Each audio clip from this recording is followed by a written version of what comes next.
Deep Dive Faith Chronicles. Welcome to Deep Dive Faith Chronicles.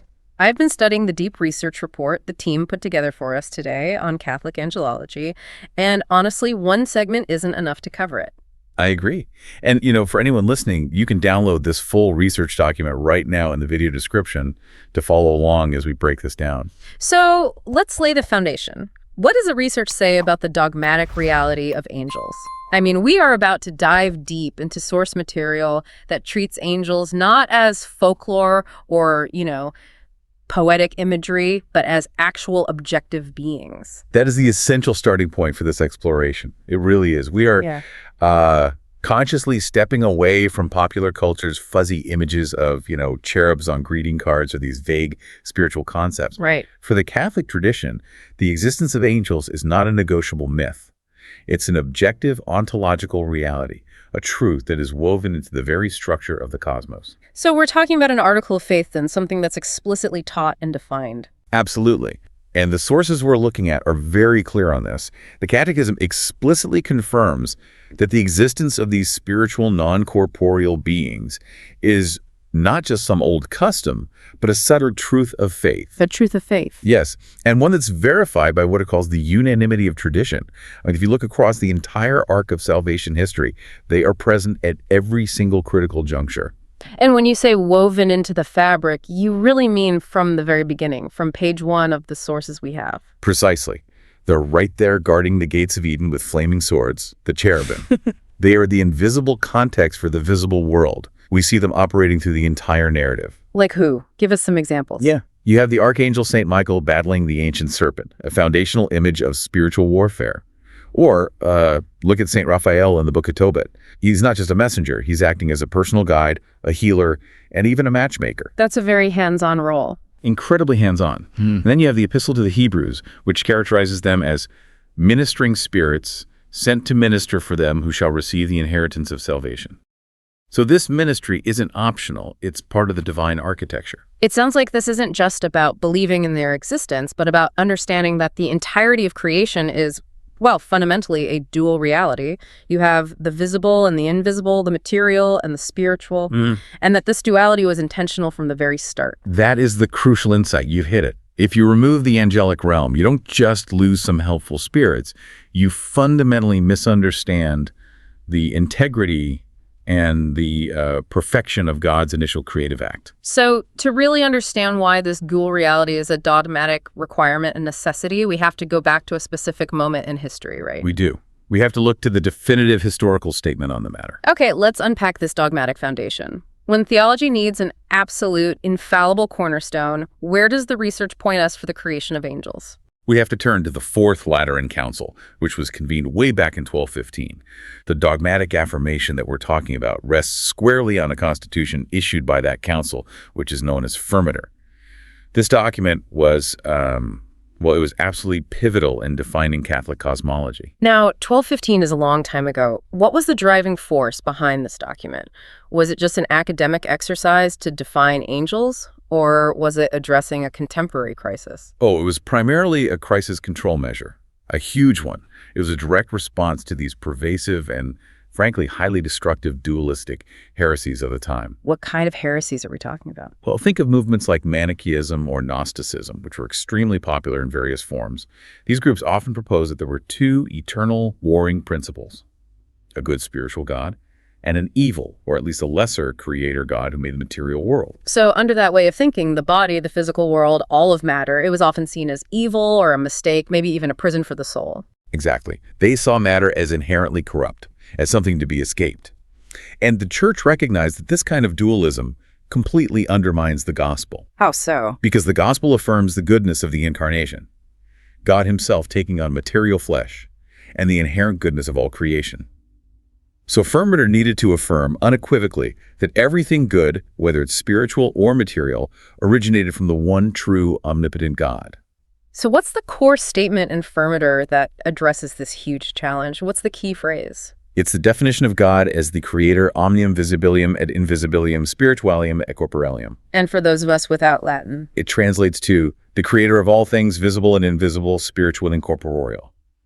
That language is a precise theological weapon. It confirms the reality of the spiritual realm, the angels, and the corporeal realm, our mundane world, and it binds them both to a single creative origin. That distinction, spiritual versus corporeal, is clear. But the research really emphasizes that there's one short, very powerful Latin word in the decree that's maybe the most theologically potent counterpunch to all of this dualism. That's the word simul. It's a tiny word with enormous weight. It means at the same time. So the council didn't just say God created both realms. No, they were more precise. They specified that God created both the spiritual, which is the angelic, and the corporeal, the mundane creatures, simul ab initio temporis. Which translates to at the same time from the beginning of time. Exactly. Okay, let's slow down and give simul the attention it deserves here. Why is insisting that the spiritual and the material creation happened at the same time so critically important to dogma? I mean, what theological dominoes would fall if they had not used that word? It's a fantastic question. Look, if the spiritual creation, the angels, had existed first, say, for millennia before matter, and then the material world was created later, perhaps as an inferior stage, It would leave the door open for those heresies. it would lend credence to those dualistic worldviews. A Gnostic could argue, see, the spiritual realm fell, and matter was created only as a consequence of that failure, maybe even created by a flawed subordinate being. So the timing, the simul, validates the inherent goodness of matter. It ensures that our mundane world is not an afterthought or some kind of remedial project. Precisely. Simul acts as a dogmatic firewall. It states, the spiritual cosmos and the material cosmos are bound together in a single, unified, initial creative act. They are co-creatures. God intended them to exist together from the very beginning. So our existence isn't a lesser secondary reality compared to the angel's existence. No.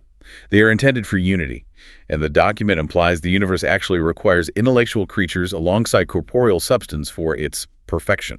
That concept of perfection is huge.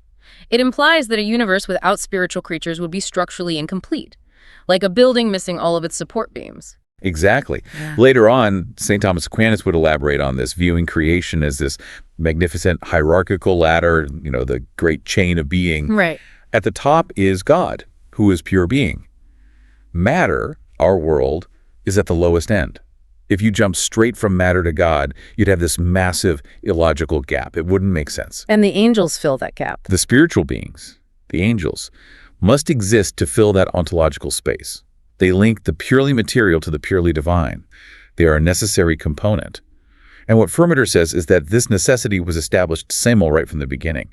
They are absolutely essential to the cosmos's initial design. That really elevates the importance of angels beyond just being messengers or protectors. They become these structural pillars, ensuring the entire creation, both visible and invisible, is perfect and good from its inception. And that profound affirmation of their created nature and their structural necessity is what compels us to move beyond the Council's decree and into the subtle metaphysics of what they are. Which is where Aquinas becomes our indispensable guide. He does. He's the angelic doctor.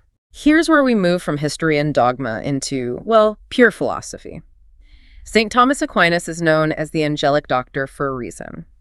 In the Summa Theologiae, he spends a vast amount of time dissecting the nature of angels. So how does he define their fundamental substance? He defines them in contrast to everything else we know. Angels are altogether incorporeal and pure spirits. They are subsisting intellectual substances entirely without body or matter. This is the first critical distinction we have to grasp. So unlike us, we humans are composites, right? Where matter our body and form our soul united. Right. And unlike God, who is pure act, uncreated, absolutely simple. So the angel sits precisely in the middle. It's a created being, which makes it unlike God, but it's entirely immaterial, which makes it unlike us. That's the precise niche they fill in that great chain of being. They are created spirits, but they are purely spiritual. They're the link that unites the material, perishable creation to the infinite, immutable God. They allow for, the transfer of divine influence down into the physical world and the ascent of praise back up. But I imagine this definition, pure spirit, must have caused some theological friction even back in Aquinas' time. I mean, if an angel is simple and immaterial, how do you differentiate a created, finite angel from the uncreated, infinite God? If they're both spirits, isn't that just semantics? And this is where we arrive at what the sources call Aquinas' most sophisticated discussion.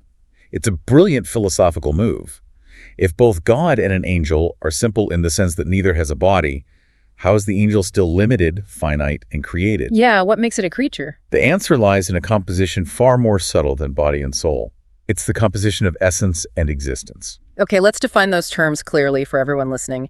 Essence, or essentia, is the definition of the thing, and existence esse is the simple fact of its reality. Precisely. Now watch how this works at the top of the chain. In God alone, essence and existence are absolutely identical. We say God is existence itself. Ipsum esse subsistens. The subsisting act of being. God doesn't need to receive existence. He is the source and definition of existence. And this identity is what makes God absolutely simple, unlimited, and necessary. So when we move down the chain to the angel, the created spirit, that structure has to change. It changes completely. In the angel, the essence and the existence are distinct. The angel's essence, what makes it this specific angelic intelligence, its defining whatness, is merely a potency, a capacity for being. So it's like a vessel. It is the vessel. Yeah. And that vessel then receives the act of existence, the esse, from God, as a gift. And the essence acts as the limiting factor, defining how much existence it can contain. Wow. Okay, that is a phenomenal distinction. So the angel is simple in the physical sense. It has no matter, but it's composite in the metaphysical sense. It has received existence. It is not existence itself. It is pure spirit, but it's still dependent. And that dependence is the defining marker of creaturehood, even at the highest spiritual level. An angel is contingent. It did not have to be. God, however, is necessary. So this composition of potentiality, its essence, and received actuality, its existence, is what guarantees the angel is finite, even though it's completely spiritual and incredibly powerful. Yes. It shows that there is a vast, unbridgeable metaphysical gulf between the greatest created being and the creator. I think we need to hold on to that distinction of essence defining capacity, because the lack of matter, combined with this metaphysical composition, leads to the most mind-bending consequence of angelic nature, the idea that each angel is its own species. This concept, which often stumps people, is a pure logical necessity that just stems from the removal of matter. Let's start with this again. We are all members of the species humanity. We share a common form, the rational soul, our human nature, yet we are distinct individuals. Right. We're individuated by our specific location in space and time, and specifically by the material organization of our body. My body is what makes me this specific instance of humanity, and your body makes you that specific instance. Correct. Matter is the principle of individuation within a common species. Now, remove matter entirely, as we do with the angel. If there is no matter, there is no principle to divide the species. So there's nothing to make multiple copies of the same angel blueprint. Exactly. Therefore, the definition of an angel's essence immediately defines its unique species. Wait, okay, so if an angel named, say, Cassiel, is defined by a specific set of infused knowledge and an ontological rank, that whole set of defining characteristics can only belong to one being. Yes. Cassiel cannot have a million other beings sharing his Cassielness, because there is no matter to separate them. If another angel existed with the exact same essence, they would be, by definition, the same being. So metaphysically, every angel differs from every other angel, not just as one person differs from another, but as one type of being differs from another type of being. That source analogy makes perfect sense now. Each angel differs from every other angel as much as a lion differs from an eagle. We're talking about unique, unrepeatable whatnesses filling these very specific ontological slots in the universe's hierarchy. They're unique kinds of intellectual creature. This means their entire being, their rank, their power, their function is defined by their very nature. They don't just happen to be in a certain rank, they're that rank. They're truly, profoundly one of a kind. And this radical uniqueness is a direct consequence of being pure subsisting spirits. It is. This level of uniqueness and perfection in their nature leads naturally to how they process reality. If they don't have messy material bodies, how do they gather information? How do they think? That moves us directly into the nature of their intellect, which, as we'll see, is perfectly designed for this unique mode of existence. We've established they are pure, distinct substances, created at the same time as matter, but defined by this essence-existence composite. Now let's explore how they think and know the world. We know the angelic intellect is powerful, but how does its mechanism of knowing fundamentally differ from ours? To see the contrast, we have to go back to Aquinas' Summa Theologiae, specifically question 54. The human method of knowledge acquisition is defined by its limitations. We start, as the philosophers say, as a tabula rasa. A blank slate. We're ignorant at birth. Totally ignorant. We have to engage physically with the world, make mistakes, and learn sequentially. It's a process. A very long process. Very long and difficult process.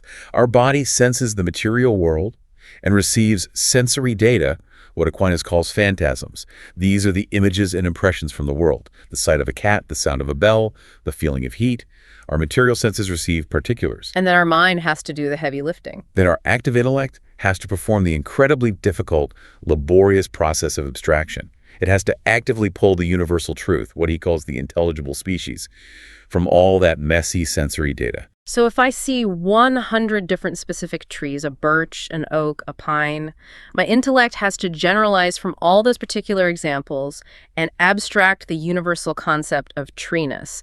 And that process is slow, it's piecemeal, and it's definitely prone to error or confusion. And it is inherently discursive. That's the technical term. It means it proceeds by steps and sequence. We are limited by our senses, our imagination, our memory, and our need for sequential thought. We have to move from premises to conclusions. We are constantly moving from a state of potential knowledge to actual knowledge. Okay, but the angel, being a pure spirit, has no body, no senses, no imagination, and no need to abstract. So how does it gain its comprehensive understanding of reality? Where does the information come from? The angel's knowledge is not generated by experience. It is infused. This is a critical difference. The angel is never in a state of potential understanding. God, at the very moment of their creation, preloads their intellect. Preloads it, like software. It's a good analogy. He infuses them with the complete set of intelligible species, the foundational ideas, the necessary data of all things they are naturally meant to know and understand, according to their specific nature and their role in the divine plan. So when an angel is created, it doesn't have to learn geometry or history or physics. It just knows the fundamental truths relevant to its nature. Yeah. Instantly. It's like having a perfectly installed and instantly accessible encyclopedia of the universe. That is an excellent way to put it. Their knowledge is immediate, it's intuitive, and it's comprehensive. They don't have to engage in sequential reasoning.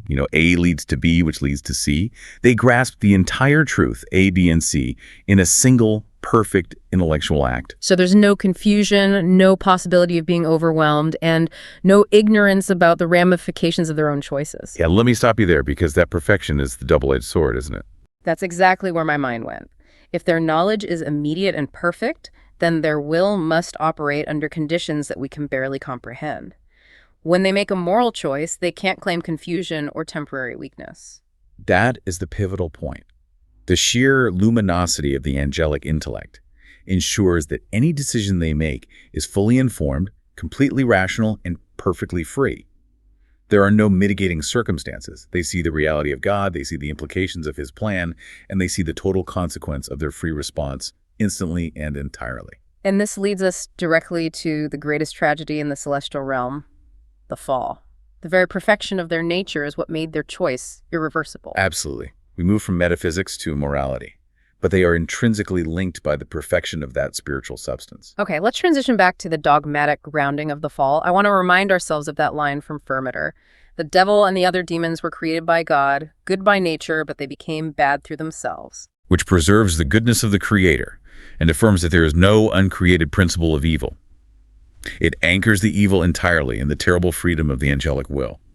Their fall was a self-inflicted wound, a purely moral failure. It was not a cosmic accident or some kind of design flaw. And tradition has long codified what that specific failure was. Yes. The patristic tradition, particularly through the writings of St. Augustine and St. Gregory the Great, identifies the sin as pure pride. It's symbolized by the application of that passage in Isaiah 14 to Lucifer, the light bearer. I will ascend into heaven, I will be like the Most High. Not I will be the Most High, but I will be like the Most High. A subtle but profound difference. St. Thomas Aquinas articulated the core desire perfectly. The angel sinned by desiring to be as God. Which means desiring self-sufficiency, a rejection of dependence, and a refusal to receive their ultimate happiness, their beatitude, as a gift. It was the famous non serviam, I will not serve. That is the essence of the angelic revolt. And because they possess that immediate, intuitive, and comprehensive knowledge we just discussed, that decision was not made out of passion or error or some kind of confusion.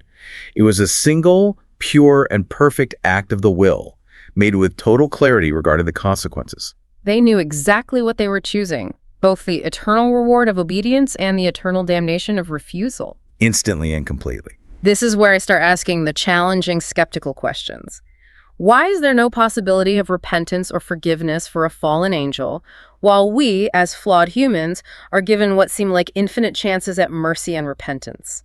That seems fundamentally unfair if we judge them by our standards. And we absolutely cannot judge them by our standards because their metaphysical reality is entirely different from ours. We've established they are pure spirits, defined by intellect and will. They lack the sensitive appetite that we humans have. Which is the seat of our emotions, our temporal passions, our ability to be swayed by a fleeting desire or a temporary weakness. Exactly. An angel doesn't experience regret in the same way, or distraction, or a moment of irrational anger that blinds them to the truth. So their judgment is always pristine. Always. Their decision was a single, pure, and perfect act, made with their luminous intellect fully engaged, knowing every single implication instantly. For human, regret is possible because we can later realize we acted on incomplete information, or we were under the sway of passion, or simply that our knowledge has changed over time. The angel has no such excuse. Its knowledge cannot change in that way. So the terrifying consequence is that the very perfection of their nature is what sealed their fate. Their will, operating with perfect clarity, fixed itself absolutely in its first choice. And this brings us to the most critical distinction in understanding why the fall was irrevocable. The distinction between human time, tempus, and what you call angelic time, avum. Yes, that's it. We hear those words, tempus and avum, and they sound very academic, but they define the core difference between our spiritual potential and theirs. Let's spend some real time making this distinction concrete for everyone. Okay, so we, human beings, and the entire physical cosmos exist in tempus. It's continuous flowing time. Tempus is characterized by constant change, succession, motion, and generation and corruption. We are constantly forgetting, learning, decaying, rebuilding. And because we exist in tempus, we can acquire new information, have emotional reactions that flare up and then dissipate, and most importantly, we can repent. Yes. Repentance requires the possibility of changing one's mind over time, Yes. moving from one moral state to another. So our messy, flowing, constantly changing time is actually what enables our redemption. It allows for second chances because we are inherently unstable creatures. Precisely. Now, contrast that with the angels. They exist in Evum. It's often translated as of eternity or angelic time. Avum is a measure of duration that is stable, unlike our tempus, but it is still a created duration, unlike God's eternity, which is one perfect, unchanging now. So what happens in avum? It's characterized by discrete, successive spiritual acts, not flowing, continuous change. Things that exist in avum are immutable in their essence, but they can change in their choices. Wait, hold on. If they can change in their choices, why can't they repent? That sounds like a contradiction. It's a great question. They can change in their accidental, non-moral operations. For instance, they can travel or move from an act of contemplation to an act of ministry. But their foundational moral choice is fixed.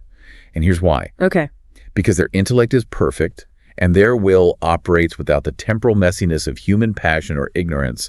The moment they were presented with God's initial plan, the fundamental choice to serve or not to serve, that choice was made with total comprehensive knowledge of all its ramifications. So in that single aveternal moment, their intellect, having all the data infused from creation, made the single perfect judgment. There is no mechanism in Ivum for them to pause, gain new evidence, or regret a choice that was made in a moment of passion because there was no passion. That is the conclusion. Their first moral choice was their only fundamental choice regarding their ultimate destination. For them, moral choice is not a journey through time, as it is for us. It is a fixed state. The non-servium was absolute and final. Their will is fixed forever in a moment that is outside the continuous flow of tempus. Their perfection became their prison. That sets the stage perfectly. We understand what they are and why the fallen ones cannot return. Let's take a brief breath here because we need to turn the page and look at the 9 choirs and how these invisible spirits actually interact with us. And before I move on to that vast celestial hierarchy and the complexities of their ministry in part 2, just consider the profound implication of Avum. If the perfection of the angel's intellect means their choice is fixed and irrevocable, that they cannot truly repent, does that mean true forgiveness, the kind we value so highly, is only a concept applicable to us? To imperfect, composite creatures struggling and changing daily in the continuous flowing chaos of tempest. That's a thought to hold on to as we explore the 9 choirs and their incredible ministry to mankind next time. We are back. Picking up right where we left off on this research report, we've established the foundational metaphysics of these pure spirits. their composition of essence and existence, their purely intellectual nature, and the tragic, fixed consequences of the fall. Now that we understand what they are, we need to address how they are ordered. What does the team's data say about the celestial hierarchy? And maybe more importantly, why is this strict order so necessary? That's the perfect question. It's where we move from the singular substance of the angel to the sublime order of the angelic world. And for centuries, the structural understanding of the hierarchy has been anchored in this classical model. It was codified primarily in a 5th century text, De Coelesti Hierarchia, on the celestial hierarchy. Attributed to Pseudo-Dionysius, the Areopagite. Exactly. His work seems to be the engine driving so much of this specific angelology. It's absolutely foundational then. It is. And his concepts were later integrated, systematized by St. Thomas Aquinas in the 13th century. He provided the rigorous philosophical and theological framework we're using. But the core concept you have to grasp immediately is this. Right. Hierarchy here is not a corporate reporting structure. So it's not simply celestial bureaucracy. Far from it, no. For Dionysius, hierarchy is a sacred ontological order designed entirely for the transmission of divine illumination. Illumination. Think of the Godhead as the sun of pure, unmediated light. If that light fell directly on the lowest choir of angels, it would be blinding, overwhelming, maybe even destructive. So the hierarchy acts as a series of prisms and filters. That's a perfect analogy. A cascade of grace. A cascade of grace, I like that. Precisely. God purifies, illuminates, and perfects the highest choir. That choir, having received this highest measure of light and knowledge, then passes a mediated, filtered version down to the choir immediately below it, and so on. So it's a process. A 3-step process. Purification, then illumination, then perfection, cascading down the entire celestial ladder until the lowest choirs interact directly with our physical world. The order exists to ensure the divine light is received and transmitted in a way that's appropriate to the creature's capacity to handle it. That structural necessity is the key insight. It means the hierarchy is fundamental to their existence, not just their job. Exactly. And this leads us to the Dionysian and Thomistic principle that governs the whole structure. An angel's rank is a direct expression of its ontology. Their function is their nature. Yes. If a creature is defined by its proximity to the divine source of light, its purpose and its nature flow directly from that proximity. A high-ranking angel is higher because its intellect can bear greater illumination. Okay, let's unpack this structure then. We're dealing with 9 choirs, systematically grouped into 3 great triads, or spheres, each with a distinct focus. What are the 3 defining missions of these triads? We can group them by proximity to the Godhead and the object of their contemplation. The first triad are the closest. They are often called the counselors. The counselors. Their entire existence is absorbed in contemplating God directly, participating in his attributes, and receiving that first pure influx of illumination. So a complete focus on the divine essence. Yes. Then we have the second triad, the governors. They receive their light from the first triad, and their mission shifts to governing the cosmos. Okay, so they're the administrators. You could say that. They regulate the general execution of God's will throughout the universe and command the duties of the lower angelic orders. They're the celestial administration of the created world. And finally, the third triad. The ministers. These choirs are tasked with bridging the gap between the purely spiritual and the material. They interact directly with the created human world, delivering messages, serving as guardians, and influencing human affairs. Let's deep dive into the counselors then, the first triad. These are the ones absorbing the most intense divine illumination. That means they are the most powerful in contemplation. Who leads them? That honor belongs to the Seraphim. Their name translates literally to the burning ones, or those who set ablaze. The burning ones. Their function is pure, intense contemplation of God, defined by the fire of perfect charity. Their very essence is the highest possible created participation in God's burning love. They are the primary source of illumination for the entire chain. I understand the importance of love, but what does the source say about the mechanism of that burning? Is it, emotional or intellectual? It is intellectual, but its object is love. The fire is not a literal flame. It signifies the intensity and clarity with which they perceive God's love. They burn with an internal fervor that is communicated as charity down the ranks. I see. So their illumination pertains to the goodness of God, making sure the whole hierarchy is oriented not just toward knowledge, but toward love. That's it, exactly. And the choir directly below them. The cherubim. If the seraphim are defined by love, the cherubim are defined by divine wisdom. They are the guardians of knowledge. They contemplate God's providential ordering of the universe, focusing on the wisdom and foresight in his plan.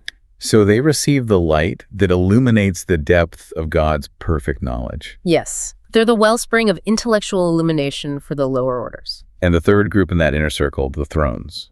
The thrones are often visualized as the bearers of God's rule. Their specific function is to contemplate divine justice and will. They receive illumination about God's divine judgments, and they stabilize the hierarchy. It's said they infuse a spirit of profound humility into the lower orders because they understand the perfect balance of God's decisions. That connection is fascinating. Justice requires profound humility to be administered correctly. Now, we can't skip the middle group this time, the second triad. The governors, the cosmic regulators. How are they structured? So this triad shifts the focus from direct contemplation of God to the actual administration of the created universe. We start with the dominions. And their particular function. The dominions are often called the curiotets, the lordships. They're concerned with regulation. They receive light from the first triad, and then they define the duties of the angels below them. They command the order and the obedience of the lower choirs, ensuring everything runs according to God's parameters. They're the chief administrators, delegating the physical execution of the will. Precisely. And below them are the virtues, or the dynames. Their name, meaning strength or power, reveals their mission. They are the angels responsible for executing the most dynamic and marvelous effects of God's will. Says what? Well, the sources, particularly the Thomistic tradition, associate the virtues with two incredible things. First, the working of miracles on earth. When physical laws are suspended for a divine purpose, the virtues are often the agents. Okay. Second, they are responsible for the movement of celestial bodies, the predictable orbits, the changing seasons. They maintain the stability of the natural world itself. So they are the power behind the natural order and the power behind supernatural interventions. That's a massive portfolio. It is. They literally uphold the physical structure of the universe while also ensuring that grace can break through that structure when needed. And finally, in this triad, you have the powers, the exousiae. They operate at the border. You could call them celestial border control. What borders are they controlling? They are the immediate check against demonic forces. The sources describe them as the guards who maintain the limitations on the power of the demons. When a demon tries to act, the power is the one who steps in to restrain it, making sure evil forces don't exceed the boundaries permitted by divine providence. So the second triad moves from delegation, the dominions, to execution and physical intervention, the virtues, to protection and constraint, the powers. That fills a huge gap in the structure. It connects the intense contemplation of the first triad to the practical ministry of the third. Speaking of the third triad, the ministers, the ones we know best, let's jump to the two most commonly invoked, archangels and angels. We see them at the operational end of the hierarchy. The key is clarifying the rank distinction. Angels are the lowest choir. They are still pure spirits, still immensely powerful compared to us, but they're at the bottom of the ladder. Their illumination is the most mediated, and their function is the most physically oriented. This is the choir that includes the guardian angels. Right, assigned to every human being. And the archangels are one step up. They are. Archangels, Michael, Gabriel, Raphael, are distinguished by their function as God's chief messengers for major, salvific, or world-altering announcements. Gabriel delivered the Annunciation. Michael leads the heavenly host. They handle matters of supreme historic importance, while the lowest choir is assigned to individual souls. So if I run into trouble, I shouldn't hold out for Michael. I should be happy with my entry-level guardian. You should be supremely grateful for your guardian who's dedicated to you alone. Holding out for an archangel is asking for a geopolitical crisis. Okay, let's pivot now. We understand their nature and their rank. The next massive question is how they act. How does an altogether incorporeal being, a pure intellectual substance, possibly interact with our dense, messy, physical world? This is where metaphysics meets physics. This is a genuine philosophical puzzle, and Aquinas provides the definitive and frankly stunning answer in the Summa Theologiae.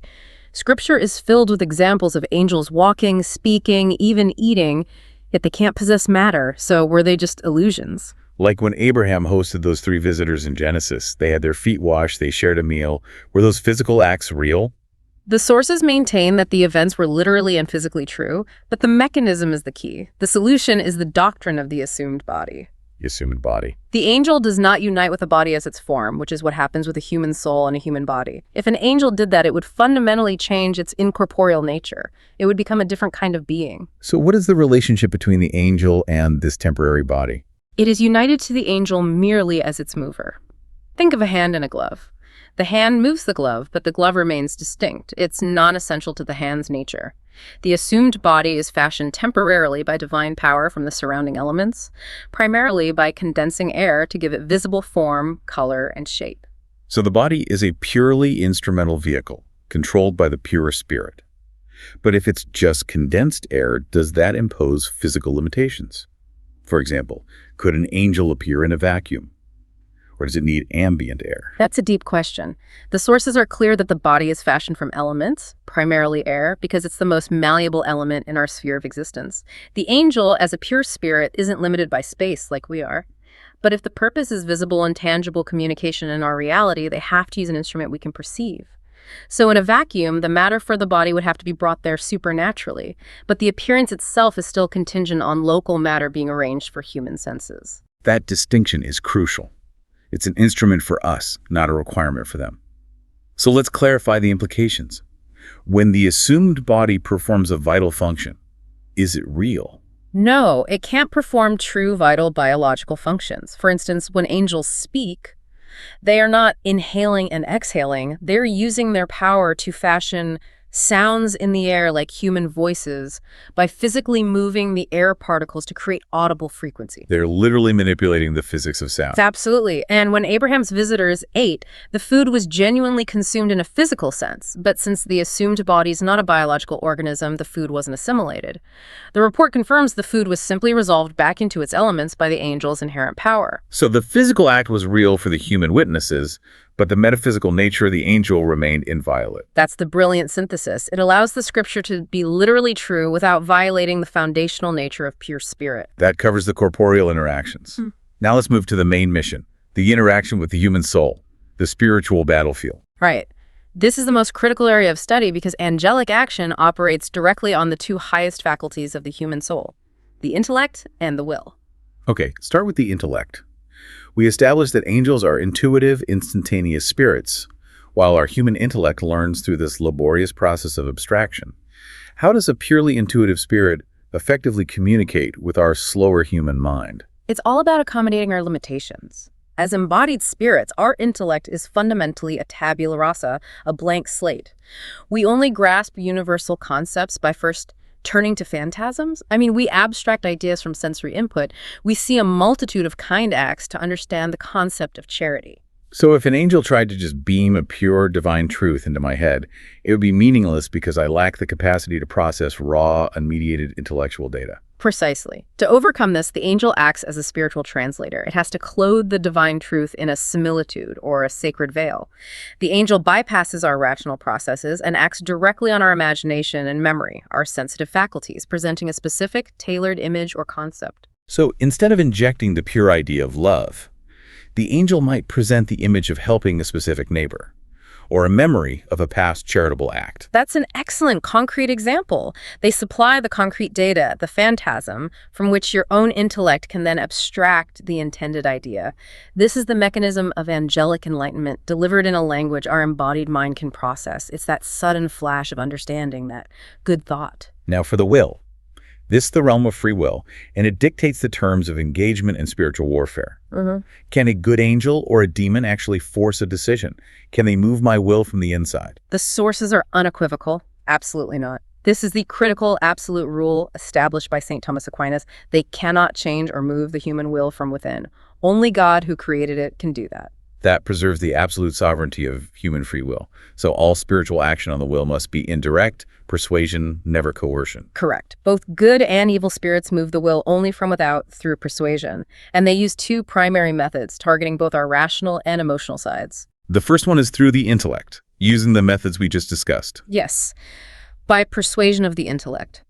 By enlightening the intellect or obscuring it in the case of a demon, they suggest that a particular action is an appetible good. A good angel makes the righteous choice seem reasonable and desirable. A demon makes the sinful choice seem palatable, logical, maybe advantageous. They manipulate the intellectual justification for the choice. What's the second method? By rousing the passions, they act upon the sensitive appetite, which is the seat of our emotions: fear, anger, lust, desire. By intensely rousing these passions, the spirit achieves two things.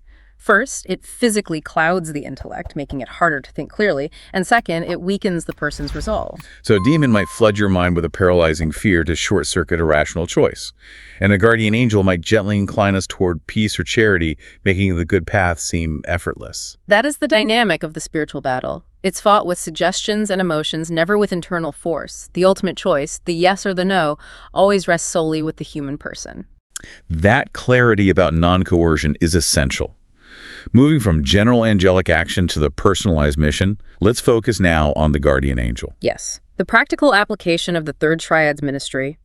The consensus of the Church Fathers, especially St. Jerome, and the mind of the Church is clear. Every individual soul has a guardian angel. St. Jerome emphasized the immense dignity of the soul, stating that each one has from his birth an angel commissioned to guard it. Is this guardianship restricted to the faithful? Or is this assistance truly universal? It is entirely universal. Aquinas clarifies this point. This guardianship is given to all men, baptized or not, because all are wayfarers, travelers on a dangerous road. The mission begins at birth and ceases only at death. So they are lifelong companions focused on regulating us and moving us to good through those invisible instigations that we just outlined. Absolutely. And they are also empowered to coerce demons away from us or to work localized miracles when God wills it. But their primary function remains persuasive guidance toward salvation. There's a profound metaphysical paradox here, though, based on Christ's words in Matthew 18:10. The notion that these beings who are tasked with being present with us on earth simultaneously never leave heaven. Matthew 18:10 is the key. Their angels in heaven always see the face of my Father who is in heaven. This is the profound paradox of angelic presence. They are here on assignment with us, yet their presence does not remove them from the beatific vision. That is truly mind-bending. How can they be simultaneously present on earth, acting in tempus, and eternally present in the sight of God, dwelling in Avum? This brings us back to our discussion of the fall. Human beings exist in tempus, continuous, flowing, measurable time. Angels, however, exist in Avum. Let's define Avum clearly. Avum is a measure of duration for incorporeal creatures. It is duration without flowing movement. It is fixed, it has a beginning but no necessary end. And crucially, the angels' understanding and perception are not bound by the succession of moments. They are fixed in their knowledge. Yes. Because they aren't bound by flowing time, their state of mind, their will, their knowledge, isn't subject to continuous change like ours is. Therefore, for the guardian angel, the act of beholding the divine essence is a continuous, perpetual state, unaffected by the temporal location of their mission here in tempus. Their action here is an operation, not a displacement. That clarifies the paradox completely. Their presence is one of operational influence, not physical limitation. They're focused on us, but their fundamental state of contemplation is fixed. Exactly. And while this companionship is usually invisible, the sources provide hagiographical confirmation to make this concrete. The most cited example is St. Francis of Rome, who is granted the extraordinary grace to visibly behold her angel companion constantly at her side for years. That serves as a potent confirmation that the invisible reality is indeed true, confirmed by a visible grace. This deep dive has shown us the complex metaphysical rules governing the angelic world. Now we pivot to the final section, how this theology translates into the living practice of the Church. Lex orandi, lex credendi. The law of prayer is the law of belief. The theology is intensely practical. It's distilled into the most common devotions. The most ancient and simple prayer summarizing the guardian angel's operational mandate is the Angeli Dei. Let's look at the structure of the petition. Illumina, custodi, rege, e governa. To light, to guard, to rule, and to guide. How does that short sequence perfectly summarize Thomistic angelology? It's a perfect four-part theological summary. Each petition corresponds directly to a specific angelic function we've detailed. Start with Illumina. Illumina, to light or to enlighten. This directly invokes the angel's primary action on the intellect. We are asking them to clothe divine truth in a similitude and illuminate our minds. Custodi, to guard. That is the core guardianship mission. Protection from physical and spiritual dangers, the constraints against the demon we discussed. And finally, rege governa, to rule and guide. This is the dual action on the will. Since the angel cannot coerce, they rule and guide only from without through persuasion. The prayer asks the angel to perform the precise, metaphysically defined actions God designed them to execute on us. It transforms the prayer from a rote memorization into a focused invocation of a complex spiritual mechanism. But the most famous prayer to an angel is the short invocation to St. Michael the Archangel. The origins of that are, well, they're born out of a moment of terrifying prophetic foresight. Indeed. We look to Pope Leo XIII.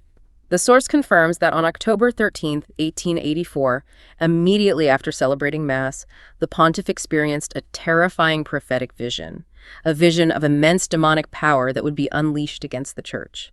It was so vivid and disturbing that he instantly ordered the short prayer to St. Michael to be recited after all low masses throughout the world. It was an immediate spiritual defense mandate. A spiritual bulwark. The common prayer asks Michael, the prince of the heavenly host, to defend us in battle. But it's essential to realize that this familiar text is only a small excerpt from a much longer original text, the Leonine Exorcism. What does the longer context reveal about the Pope's concern? It reflects the absolute gravity of the attack he foresaw. The full text details the enemy's design not just to destroy souls, but to seize souls marked for eternal glory and extone. This is the most chilling part. The concern that the enemy seeks to establish the throne of their abominable impiety in the very place where the chair of truth, the See of Peter, has been set up. So the attack wasn't seen as a peripheral challenge, but a direct, concentrated assault on the highest spiritual and visible authority. That gives the simple prayer a totally different urgency. It elevates it from a generic invocation to a specific spiritual defense measure against a predicted attack. And this intense devotion to the entire angelic hierarchy also led to the establishment of the chaplet of St. Michael. Yes, this devotion specifically honors Michael, but also systematically engages all 9 choirs, linking their functions to specific prayers. It was reportedly revealed to the servant of God, Antonia d'Astyanac, and approved by Pope Pius IX in 1851. How is it structured to include all 9 choirs? It consists of 9 salutations, 1 for each choir, followed by prayers. And the prayers connect directly back to the ontology we discussed. For instance, you invoke the Seraphim for the grace of perfect charity, the thrones for a true and sincere spirit of humility. It actively uses the hierarchical structure. And the promises attached to its faithful recitation are staggering. They are. The most remarkable promise is the pledge of the continual assistance of the holy angels, and a specific escort of 9 angels from each choir for those who approach Holy Communion. Wait, 9 angels from each choir? That is a total of 81 celestial beings dedicated to protecting and assisting the soul in its approach to God. It completely collapses the vast distance between the highest thrones of heaven and the individual soul. It confirms that the hierarchy, which is so rigid in its ontological order, is intensely personal and ministerial in its operation. This entire deep dive has been a powerful reminder that angelology is not myth or folklore. It's a profound exploration of created reality, governed by strict metaphysical rules. Pure spirits, assumed bodies, non-coercive persuasion, and a rigid yet intensely loving hierarchy of light. And that profound metaphysical structure brings us back to where we started, the difference between angelic choice and human choice. We discussed how the angel's initial decision for or against God was fixed forever because it was made with perfect intuitive knowledge in a evum, that singular fixed duration. Their fate was locked instantaneously because their knowledge was perfect and their time was fixed. Yes. So, the final provocative thought for you to consider is this. If the weight and gravity of the angel's singular choice were absolute because they possessed perfect fixed knowledge in a fivum, what does that tell us about the singular weight and gravity of our own, often imperfect, human choices made here in Tempus, our continuous flowing time? Since we are constantly offered new information, new graces, and the continuous opportunity to repent and choose differently every single moment, the immutability of the angel's choice underscores the profound, continuous, and redemptive opportunity granted to us here, where our choices are made under a veil of obscurity and within the constant flow of mercy. A powerful message. If you value this research, please subscribe to Faith Chronicles on YouTube. Get the full report in the description. God bless.